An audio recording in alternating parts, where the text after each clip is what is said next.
Ladies and gentlemen, boys and girls, welcome to finale weekend of the DTM Trophy Season 3 2022. We're here at Hockenheim, and well, there's 50 points between the top two, but there are plenty of storylines that we will indeed venture through out this weekend. I hope I find you well. My name is Luke Crane. I will be your commentator for the weekend. We've got ourselves our final free practice session of the weekend, of the day, and indeed then we head into qualifying tomorrow morning. Race number 1 tomorrow afternoon, and then qualifying for race number 2 on Sunday, and then indeed race number 2 Sunday afternoon. So plenty of action coming your way. And well, yes, your eyes do not deceive you. You do indeed see a KTM Expo, ladies and gentlemen. So yes, we will indeed see NOP racing in the Expo. I had a little chat with their team earlier on. I say chat, they weren't very talkative. And I asked about the balance, like how the cars are going to feel and the balance of the circuit. And they reckon the car might be quite quick here. We've got 7 different drivers from last time out in the championship this week. All of them are guest drivers. You will see a couple of returnees, one from this season and one from last season as well. But once the session gets going, I will indeed take you through all of that again, just to make you feel a little bit comfortable. But first of all, let me know where you're watching from around the world. So let me know where you're watching from around the world, and indeed who you might be supporting here. We've got a few more minutes here until we do indeed get going, and then it's 40 minutes of practice. So again, they get to go around the circuit, find their best time, find the best setup for the weekend, and job is a good one. It's as simple as that. We've got ourselves 2 extra Porsche this weekend for Allied Racing. We've got ourselves 3 AMGs with CV Performance, and we've also got SRT with a second AMG, and of course we've just seen the KTM Expo as well. So yeah, or Crossbow Expo. I know when in season 1, people used to get pretty funny with me saying the Expo and it's the Crossbow. You know, it is what it is. Neither here nor there. It's fine. We've got Vanessa watching from Amsterdam. Great to see Lucas Maron here today. Yeah, I must admit, he's a lovely chap. It's been a shame him not racing all season this season, but he has been racing in some incredible championships, racing with Lamborghinis, he's been racing with AMGs, he's been racing with all sorts this season. Yeah, so he has had an incredible year, and now he's back here in the DTM Trophy. Maybe we'll get to see him next year full-time, who knows? It'll be great to see him racing back in this championship. Of course, one of the most winningest drivers we've ever had, actually, coming to think of it. Lucas Maron, he's got 6 pole positions in total, and he's won 5 races. So he's actually, in terms of the most wins, he's the 3rd most winningest driver of all time. So we're just waiting for the green lights to indeed appear, and then we are indeed good to go. We are indeed good to go.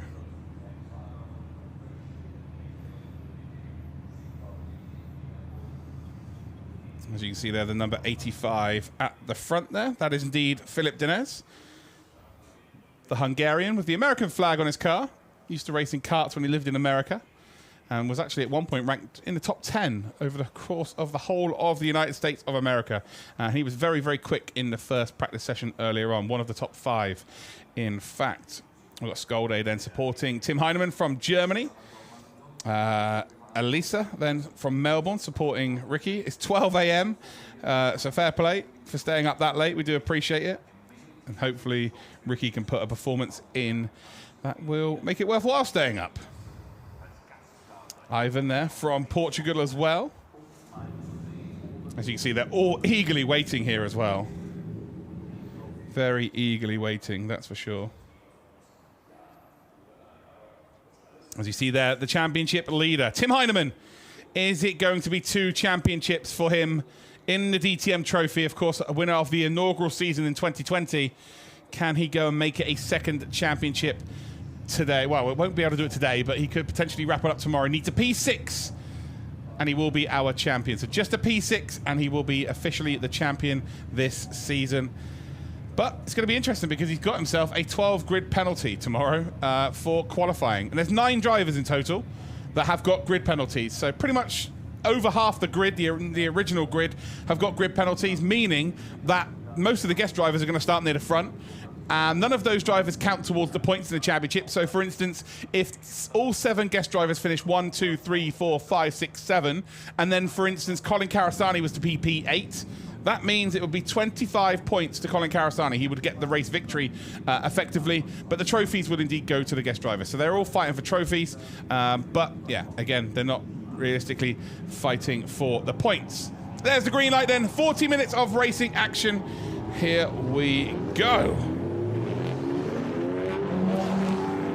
All coming out then, more than half the grid. 25 cars this weekend, which is just great. What a sight to behold.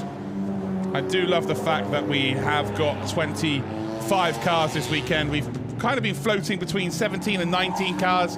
But yeah, to have 25 here really does show the progress, and hopefully this is a sign of things to come for all of you race fans out there that indeed enjoy the DTM Trophy. I know there are many of you all around the world. I think it's been a pretty good season all in all. Tim Heinemann, though, he'll be hoping that the season's over a day early.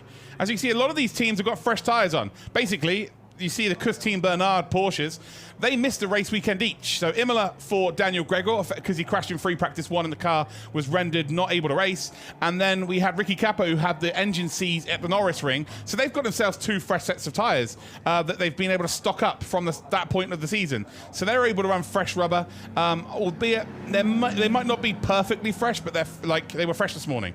So they've already had 1 session in them, but they'll be fresher than a lot of other drivers. Of course, all of our guest drivers will have fresh tyres on because, well, they haven't raced in a DTM Trophy.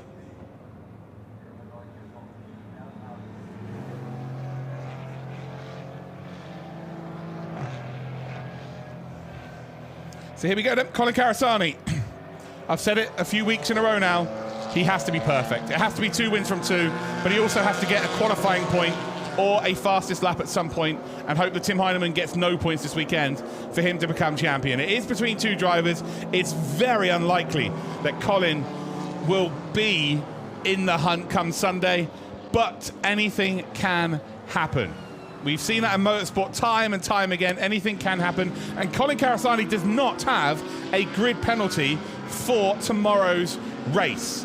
So that could give him an opportunity to go out there and indeed win the race. But he has to. He has to win both races. It is as simple as that. He's left it a little bit too late. A bit of misfortune, of course, with a fuel pump issue last time out at the Red Bull Ring. But Colin Carasani, he is not going to give up until it is mathematically impossible. It is as simple as that.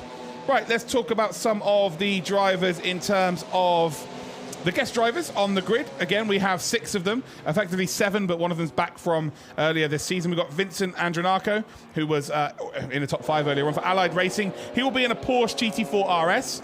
The next driver then will be Igor Litvinenko, who will also be in a Porsche, which will be blue as well, so very similar colours. But you can see Andronaco on the front bonnet of Andronaco's car, so that's the difference between the 2 of them. The next driver then will indeed be JP Southern. John Paul Southern, of course, raced earlier on this season with 2 different teams. He had an injury after the Norris Ring with a shoulder. Again, JP, I apologise for ribbing you about it. He had a serious injury. He's back, though. His shoulder is all good. Maybe struggling with a bit of fatigue with it, I think, from the first session. But once he gets the rust out of his system, he should be good to go. We then have indeed Nico Gruber, who was fastest in free practice 1 for the CV Performance team. They got 3 cars.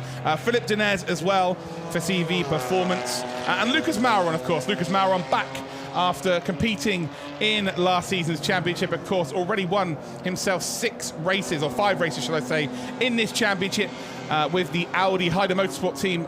Now he's back with CV Performance in an AMG, and he says he prefers the car, so that suits his driving style a lot more. And then we've got Joseph Knopp as well, who is racing for RTR Projects in the KTM GT4 in my entry list there. So, yeah, there's Mark De Fulgencio, who's currently purple and then green through first and second sectors. Of course, we're going to see a lot of purple at the start of this session. Watching from a wet UK. Is it raining in the UK? What a shock that is. There's Phil Dinez with track limits. Has just gone P1. I think you're fine. That time's going to be deleted, though. Papadopoulos moves up into P3. Lona went up to 6th. Fulgencio up to P2. The times are just really going to tumble. It is as simple as that. Litvinenko for Allied Racing in P10. About 9 seconds off the pace. And there is the championship leader, the champion-elect. 1 hand on the trophy.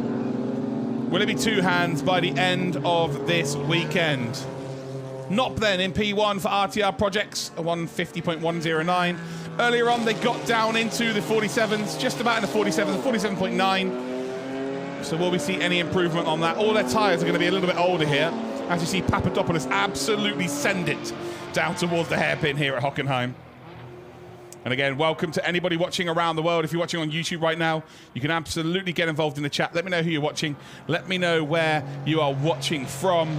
And if you're watching on television right now around the world, you can send me a tweet at ActRollVision, or indeed you can send me an Instagram message. If you've got any questions once this is finished, I can try and answer your questions before qualifying and the races tomorrow. The weekend has to belong to Cullen Karasani this weekend if he has any hopes of winning this championship. Again, 50 points behind as they come then through that very sweeping hairpin. So many different lines being taken through there. I was having a chat with Eddie Mikkel, who does the DTM commentary in Germany. He's like a German legend, to be honest. And he was explaining to me the different lines through there. There's new tarmac in there as well, which isn't very grippy. So you'll see a lot of cars go through that hairpin, taking a nice wide entrance, and then trying to pin it through the exit. But you'll see drivers just taking those of different lines, basically. Fulgencio is purple and green once again. Apparently the BMW is very favourable this week around this circuit. There's a car number 77, JP Southern. His time's just been deleted. Teo Uberhaus goes provisional P1. Then we've got Fulgencio that goes provisional P3. Litvinenko improves. Jordan Wallace P12. As Mikhail Patamba still in the pits, and Nick Hankett still in the pits. Drivers yet to get lap times in. Henkefend, Andronarco. We've got Ricky Capo, who is on an outlap now. Karasani, Tim Heinemann. None of those drivers have yet to get a lap time in. So Papadopoulos, who sent it into the hairpin last time round, is now letting people go. How things can change within one lap.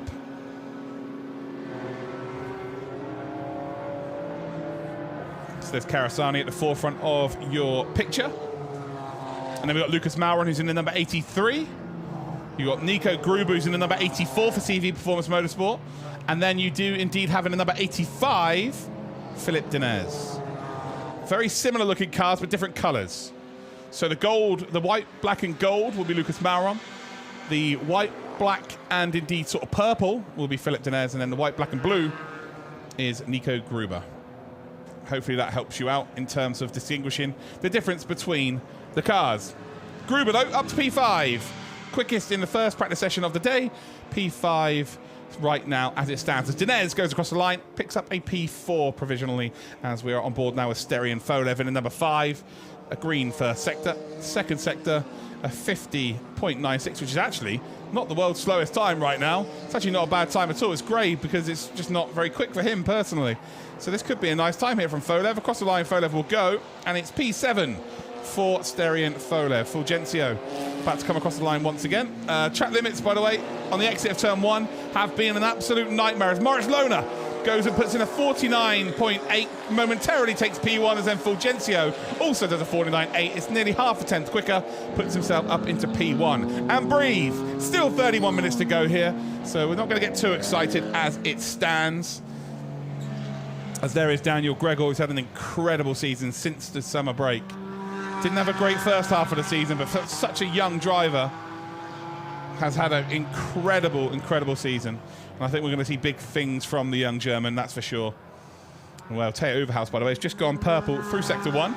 Everybody's green. There's so much green here. If you are new to motorsport, and it's the first time you've ever seen this, at the bottom of your screens you can see names. T. Vivacqua. Well, not anymore. Eduard Kauhalper. You've got Daniel Gregor and Teo Uberhaus. The sectors below them, if it's green, it means it's their personal best. If it's grey, don't worry about that. It's slow for them personally. If it's purple, it's quicker than absolutely everybody. So you're looking for purple, basically. As soon as you see purple, oh, you should get excited. As Kauhalper goes and takes provisional fastest here in FP2.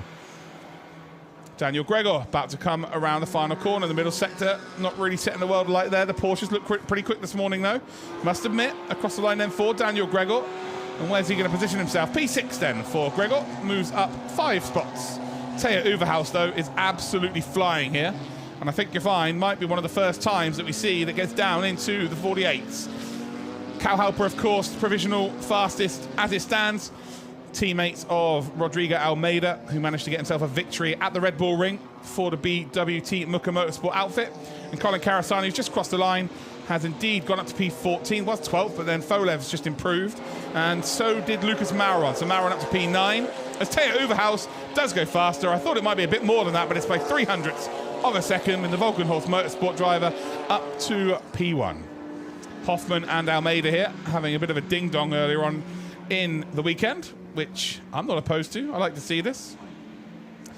In the rearview mirror of Hoffman's car, that is a big old AMG sign. A Mercedes sign then, as we come around that final corner on the power a little bit earlier there for Almeida. By the time we get towards turn number 1, I'm not sure. He's going to have to back out of this, I think. Although, no, Hoffman decides to back out. And through 1 we come, onto the curbing, as Knopp has just gone fastest by nearly half a second. Half a second. So when I asked the RTR Projects team, have they got a quick car? It is a resounding yes. A resounding yes indeed. So maybe we're going to see a KTM go out there and pick up a victory this weekend. Still plenty of time though. 29 minutes to go. 29 minutes to go. As Colin Karasani's lap has actually just been deleted for track limits at turn number 1. Again, we're going to see quite a lot of that at turn number 1. As here's Tim Heinemann, green through the first sector.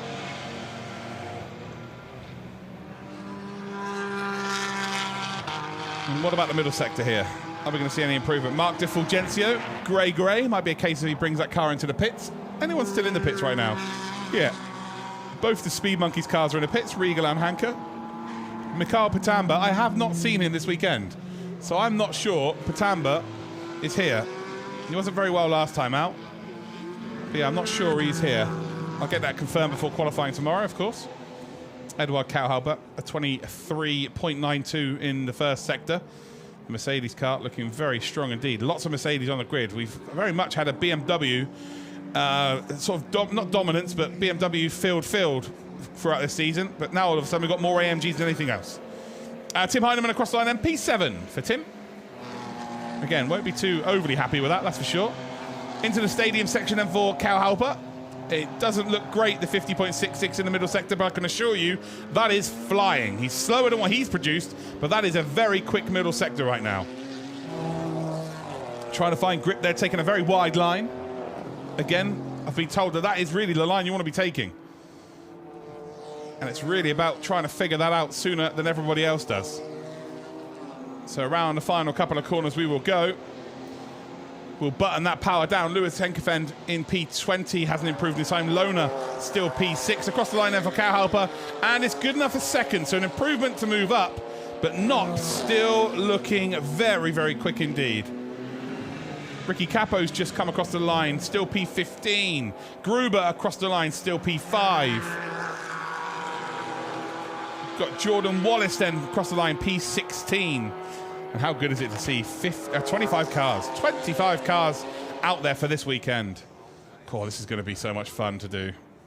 Colin Karasani, not the quickest first sector, or indeed the middle sector. But we know that when it comes to qualifying and indeed race trim, that's when Colin comes alive. Never really performs overly well in practice, if we're honest. So, yeah, it's really when it comes to the crunch where he deals with dubs. Going to get a replay here of Teo Uverhaus, by the looks of things, coming into the stadium section. He's going to run a little bit wide here by the looks of things and dips that rear left into the gravel. And that is the nature of this circuit. If you get it wrong, you get it massively wrong. There's not a lot of runoff here. And if you do run off, most of the time you're going to run into the gravel. And that will slow you down.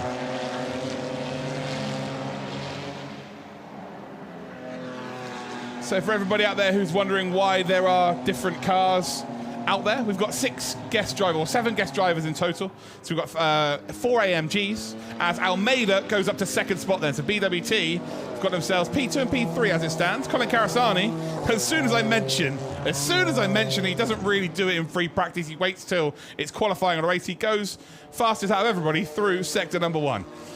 So yeah, we've got ourselves some new drivers this weekend. They are guest drivers, so their points do not count.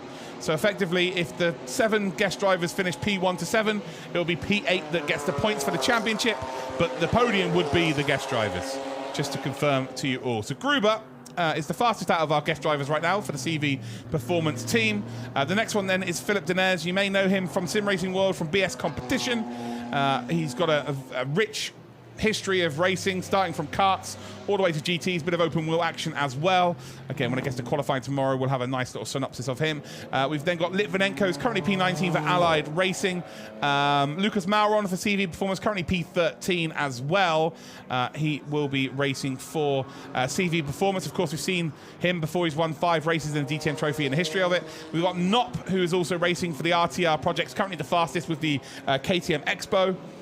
And then we've got Andronarco, who is in the Allied Racing team, and he's just coming out of the pits now, actually. So he's just come out of the pits. So that is all of your drivers who are indeed guest drivers. JP Southern as well, but he has raced already this season. So yeah, hopefully that's helped there. Craig, how you doing? Welcome. Hopefully you're all well.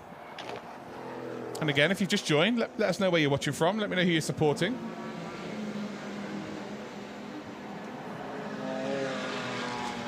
Moritz Lohner.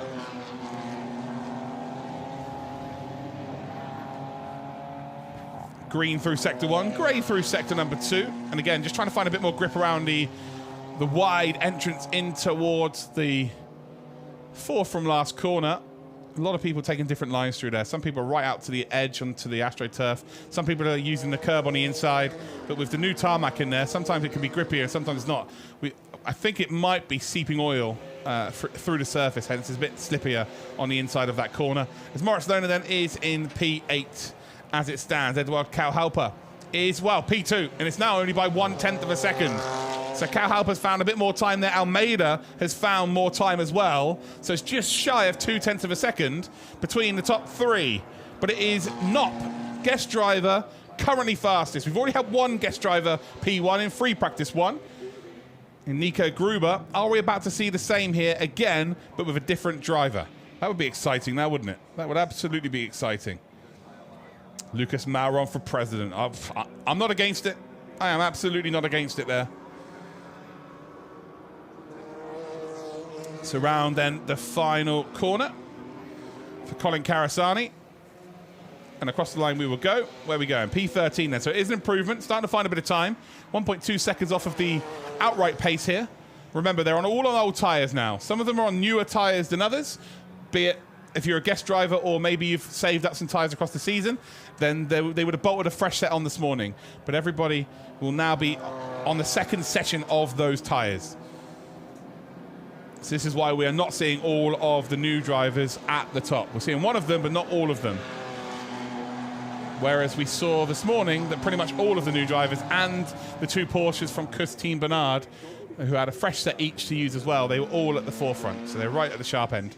Lewis Henkefend with a green sector 1, grey through sector 2. So, yeah, not the slowest time in the world. They're still under that 51 mark. So that's what you're looking for.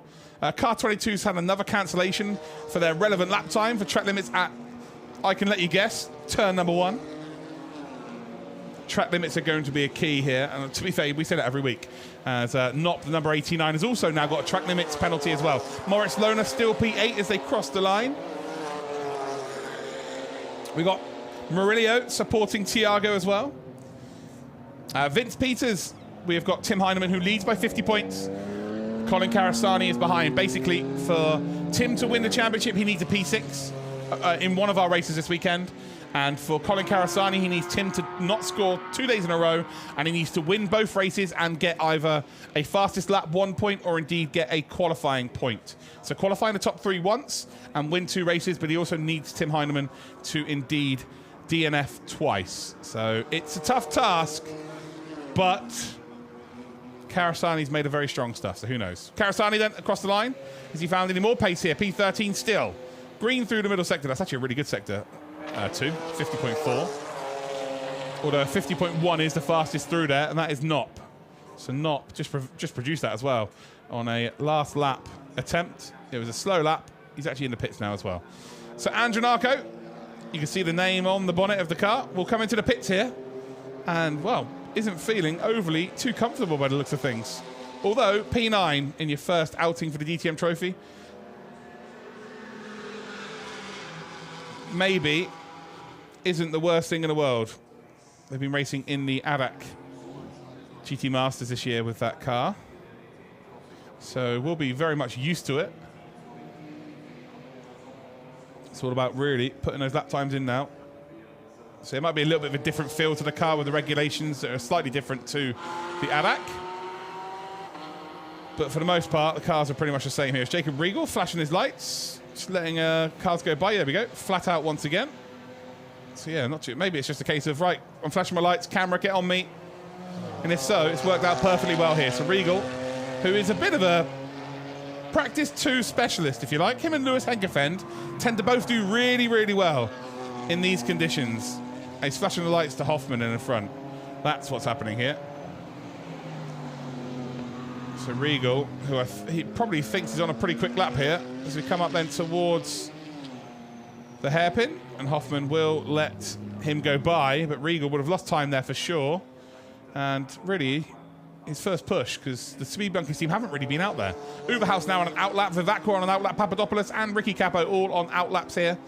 Expect a bit more from Ricky Capo as well. He was right up the sharp end in free practice 1, so he's definitely got the pace there underneath him. Across the line we will go then for Jacob Riegel. Definitely slowed up through the final sector, but it's good enough for 4th. So I tell you what, did he lose half a second in that final corner? I think he might well have done. So Jacob Riegel starting to find a bit of pace here. Got Lassa supporting Teo Uberhaus, love to see it. Vinicius is what's supporting from Brazil. I'm sure you're a Thiago Vivacqua fan. Here's everybody's favourite sim racer up until this weekend, until Philip Denez is trying to steal that mantle away from Moritz. But for right now, he's still everybody's favourite sim racer. It's Moritz Lohner. As we now go on board with Jacob Riegel. The difference between Riegel and Hanke's car is that it's green on the front of Riegel's car, as he's now gone, well, fastest through Sector 1, although that will be a track limits excursion, and that will indeed cost him this lap. Nick Hanke's car's got lime yellow. Lime yellow? Bright yellow. Luminous yellow, that's what I'm looking for. Lime, luminous, same thing.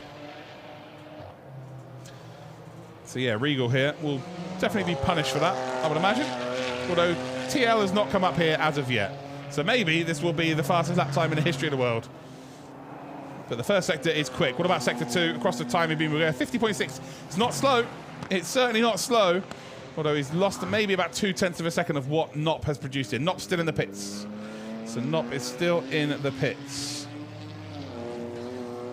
Mark Tucker, nothing gets past you, buddy. Our resident Sherlock Holmes, guys. I know, he went beyond the track limits. Oh, crazy action. Riegel then around that final corner, he will come. So yeah, I think that track limits may have cost him more time than actually anything. As Karasani across the line as well. Karasani P13. Through turn 1 we will go. As long as you keep 2 wheels on the curbing, you're good. Lassa, Teo Uberhaus has had an incredible season. He raced in the Spa 24 Hour this year as well. He also he's the youngest ever DTM driver. He raced in DTM this year at the Nürburgring. He's also the youngest ever DTM driver to lead a race. He actually led a race there, so yeah, incredible. Incredible year from him. And I've got on record as to say I think he's a future world champion in, I'm not sure what car it will be, but I think he'll be a world champion in something. I think he's got that much talent. So he's got pace, that's for sure. And as he gets a little bit bigger, gets a little bit physically stronger, I think we could see a bit of a monster on our hands. So right now then, 16 minutes still to go. Knopp is your fastest driver, an RTR Projects driver. A 149.138, a little bit slower than what we saw earlier on. The track temperature is obviously going to have increased as well, so that will have an effect for sure. But a lot of these drivers are not on fresh rubber now, as simple as that. As Knopp's just had his last lap time taken away. Kalhauper's in the pits. Almeida is on an outlap now. Jacob Riegel just had that lap that we just saw was a track limits lap, so that's why it cost him. Lewis Henkefend has just gone through the first sector. It's not looking too great. And it's kind of just stagnated a little bit here. Stagnated ever so slightly. So to anyone watching right now, if you want to watch the races and the qualifying session, qualifying is early in the morning each day. So yeah, it's early in the morning each day. I will get the exact time for you because that's what everyone will want to know, right? So I'll wait for that to load up here. But yeah, basically, if you're watching on YouTube right now, that means you can watch it at exactly the same place tomorrow and the same for the races. And if you're watching on television, whatever channel you're watching on right now, you can watch it there at the same time. So tomorrow's schedule is DTM Trophy qualifying will be at 10:40 a.m. local time. So 10:40 a.m. local time for all of you. If you're watching in the UK, that'll be 9:40 a.m. And if you're watching on the East Coast, that will be early, basically. Very, very early. That'll be at 4:40 a.m. And then in terms of the race, DTM Trophy Race 1 will be at 15:05 local time. So that's 2:05 in the UK. And that is 9:05 a.m. for Eastern time in America. So hopefully that's helped you all out. And if you're watching on YouTube, you can go to the live stream right now because they're already queued up. Press that bell button, you get notified as to when you go live. Job is a good one. So I want to see the same names in here as we're seeing right now, tomorrow and indeed Sunday. The schedule is the same for Sunday as it is for Saturday. So make sure that you do indeed tune in. So it's going to be the races, and anyone who's been watching all season, you can clarify this for me right now. It has been an exceptional season. You see some quality racing as well. You will not be disappointed, I can assure you of that. Oh, Spa was incredible. Spa was fantastic. It's Teo Uverhouse there, off to do a bit of gardening. Off into the grass he goes. P5 though, overall. As the times now should start to close up here, people are going to be pushing a little bit. But as I said, and you know, now I'm going to mention it, Karasani just taking his time during practice. He'll probably again go put the fastest first sector in. But he does like to just chill out. Doesn't like to give away everything early on. As Andronako has gone fastest for himself personally through sector number 1. As we come around those final couple of corners here for the Allied Racing Porsche team. Where's he going to position himself? A top 10. So staying in a top 10. So yeah, Andronako not improving. 1.2 seconds off of the actual pace. And everything's really starting to close up here. So 49.138 is the fastest from Nop. Then Kauhalper still second. We haven't really seen anyone pushing the boundaries here, have we? Over the last sort of maybe 10 minutes, there's been no improvement of the top time. So Nop's put in the time at the perfect time. Nick Hanker, the only driver who's yet to get a lap time in. So, yeah, I'm not even sure if Nick's been out there. He has not been happy today. Didn't have a smile on his face earlier. And I'm wondering if he actually even made it out there. That might be why he's disappointed. Karasani bringing it into the final sector. Just getting more and more laps under your belt. And Karasani's actually got some of the most, he's got the most laps out of everybody. So he's managed to do 10 laps, same as Hoffman. So Hoffman and Karasani have both got 10 laps. It will be 11 as he crosses this line. And Nick Hanker's got 0. So, yeah, Nick is just not out there. He is not out there.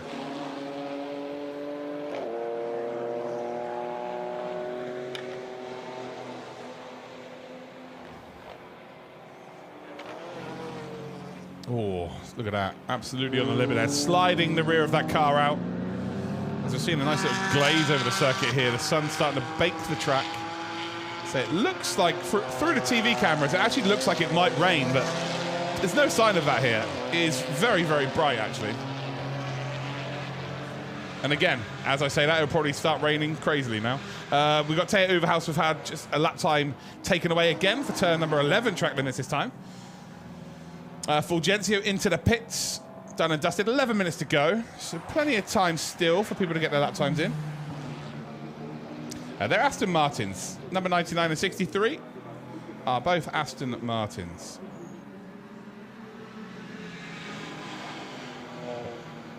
So there's Folev. We just saw briefly go by. Jacob Riegel now going by. And Riegel tends to just have something up his sleeve at the end of these sessions. Tends to just show a bit of speed at the end, just to let everyone know that he's going to be there or thereabouts. But everyone else just tends to keep a bit of time in their pocket. They don't really want anybody to know what kind of pace they indeed have. So there is your championship leader. A P6 in either races this weekend will be enough for a championship. A second championship in a DTM trophy. So Tim is so relaxed today as well. He is so relaxed. A smile on his face. He's absolutely loving life. And can he transform that into that one performance?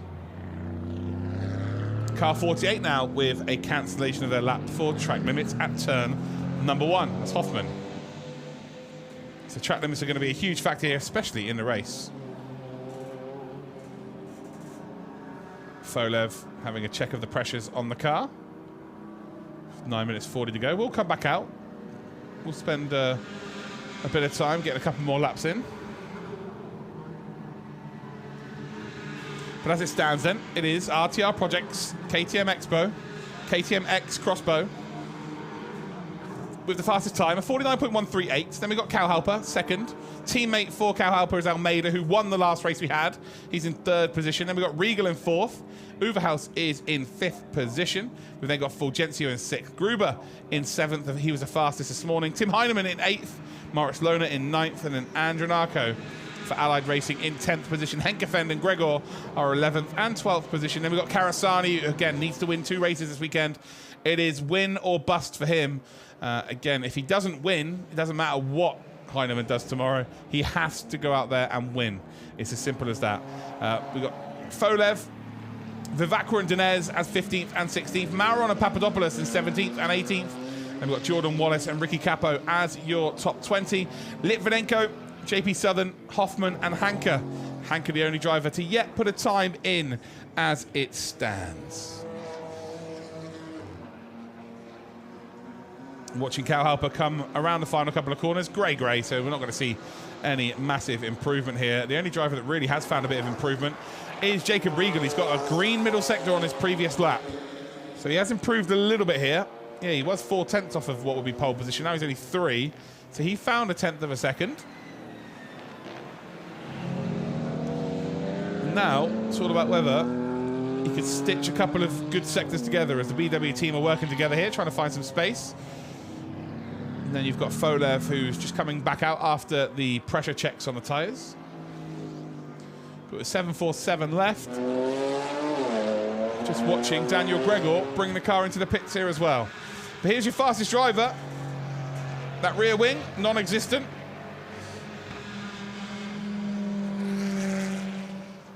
Such a unique looking car. It just doesn't look like it belongs in any kind of GT racing. And that's why people are so in love with it. It's got all its own characteristics. It's so different. But it's so fast. Right now, leading by just over a 1/10 to Cal Halper. Almeida, second spot. Then we've got Regal in 4th position. Uverhaus just had a lap time deleted for track limits as well.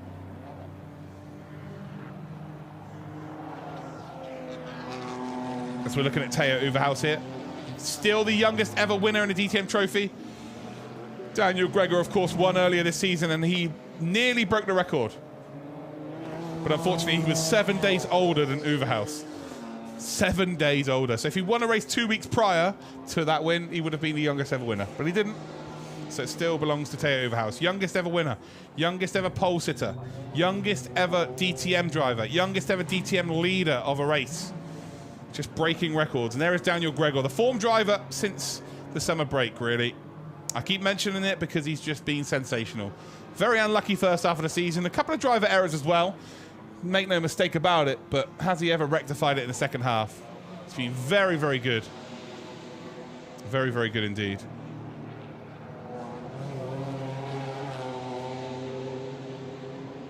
As both of the Kuss Team Bernard cars are into the pits. I'm not sure whether we're going to see them come back out here with 6 minutes to go. Maybe we'll see. Maybe we will see another lap here as Heinemann's getting some more boots chucked on the car. JP Southern in the number 77. Brings it into the pits here as well.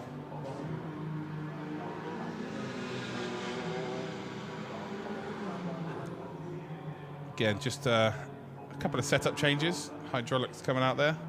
Lifting the car up. Again, there is JP Southern. Racing for SRT this weekend.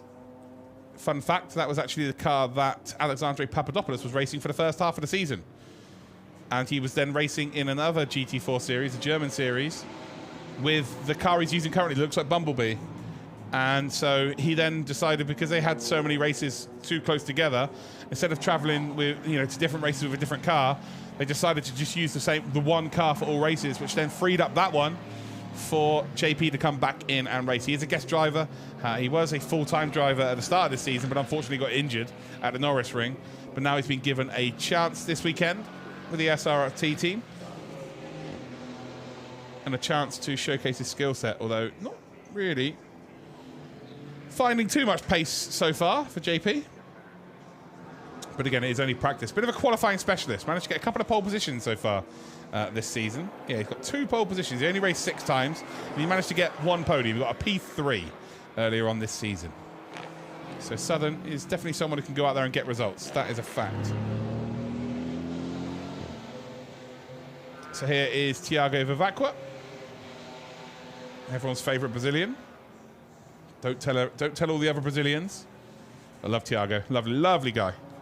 So relaxed. Just like, yeah, it is what it is. Whatever happens, happens kind of deal. As he comes into that final sector. Team Wu there on the front radiator. On the bonnet. Morris Lona across the line, P9. Andrew Narco for Allied Racing, P10. No one really finding any improvement as it stands. Regal finding a little bit of time here. But still 0.3 of a second off of what Knopp has produced. The tyres now, these are the tyres that are going to be thrown away after this session. They will never use these tyres again. Most of these drivers are using tyres that they've had a practice session on this morning, plus that they would have been like last 2 weekends ago's race tyres. So they're just not quick. It's just all about finding the balance of the car, really. So again, free practice is good to see time, see who's looking fast, but don't read too much into it, because tomorrow morning they will all be putting a fresh set of boots on, and you will see the times. I think we will see low 47s tomorrow. I think we're going to see low 47s. I think there's 2 seconds around this circuit for new rubber. Okay, Karasani just trying to find some consistency. Runs a little bit wide through there. I quite like that line, to be honest. As long as you keep 2 wheels again on the curb, you're good to go. Again, using the camber on the inside, not necessarily the fastest. You're going to find so many different lines through there this weekend. As that is a very slow Porsche. That is a very slow Porsche indeed. And Andrew Narco might be letting cars go by here, to be fair. Or there's an issue. You can see him looking in the mirror here. I think it's a case of just trying to find a bit of space and track. Or is that car slightly crabbing here? Oh no, it is. It's a rear right puncture. So it looked like it was crabbing. There's a rear right puncture here. And that is going to be a tiptoe to the pits. Just about halfway through the lap here, and actually decides to pull off. So being told, you know what? Pull that car off the circuit. The last thing you want is for that carcass to rip out that archway. So that's just fine. Like, they're going to be good here. Does it go into the hairpin? Oh, well held. Andrew Narco, that is deliciously well held. That could have been a catastrophe there. Great car control. And again, all it is a puncture. There'll be no damage to that car. Nursed the car back to a safe position. Tried to get it back to the pits. Wasn't quite able to do so, but not done any damage to the car. So again, no driver error there. Just a tyre. It's an old tyre. This happens. But moving on to tomorrow, should be all good. Top 10. The Allied Racing team are going to be relatively happy with that. As all of the cars now are just going to come into the pits. You might get 1 or 2 that will continue for the rest of this session, but normally, with about a minute to go, they bring it in because it's such a traffic jam to get their cars back into their garages that if you can get at the front of that queue, it makes it very, very easy. And sometimes it can take up to 20 minutes for these cars to get to their garage because when they go slow, the turning circle of these is like a narrow boat. So you're watching them try and reverse into a garage, you're doing an 8-point turn. So race cars are quick when they're going, they're quick and they turn well when they're going fast, not when they're going slow. Not at all. So yeah, some of these cars just like to get into the pits, get in the train a little bit earlier than everyone else, just so they can get comfortable and check out anything they need to do in terms of setup changes. Tim Heinemann, is this the weekend, ladies and gentlemen? Absolutely dominated our inaugural season, won the championship with 4 races to go. This season has gone down to the final weekend, but all it's going to take is a P6. But there's a spanner in the works. He has a grid penalty tomorrow, which means he will start near the back of the grid. Pretty much, not quite last, but he will be guaranteed to start near the back of the grid. So it could be a very interesting weekend here. And his title adversary, Colin Karasani, as much as he's had so much misfortune as Tim Heinemann. Woo! Yes! Sliding his way towards the weekend. I love that. Colin Karasani does not have a penalty. So he does not have a penalty. So he will start ahead of Tim Heinemann just by default tomorrow. So there is a chance. If Karasani can get maybe a pole position, oh, there's a big chance that this goes to Sunday. Can he do it, though? That's the big question. Can Karasani keep this championship alive? He has to win. It is as simple as that. He has to go out and win tomorrow. This is your fastest driver, though, Nop for RTR Projects in the KTM Expo crossbow. Is the fastest out there. Impressive stuff from Nop. As a checkered flag has indeed come down. Most people are indeed taking the checkered flag. Most people, actually, everybody's coming into the pits. So that is the end of this session then. Nop P1, Cal Harper P2. Almeida is your third driver, but for our title protagonist, it's 11th fastest. Oh, sorry, that's Henkefend. Heinemann is in 8th position and Karasani P13. Will it go to Sunday or will it be tomorrow? Well, stick around. Make sure you watch the streams to find out.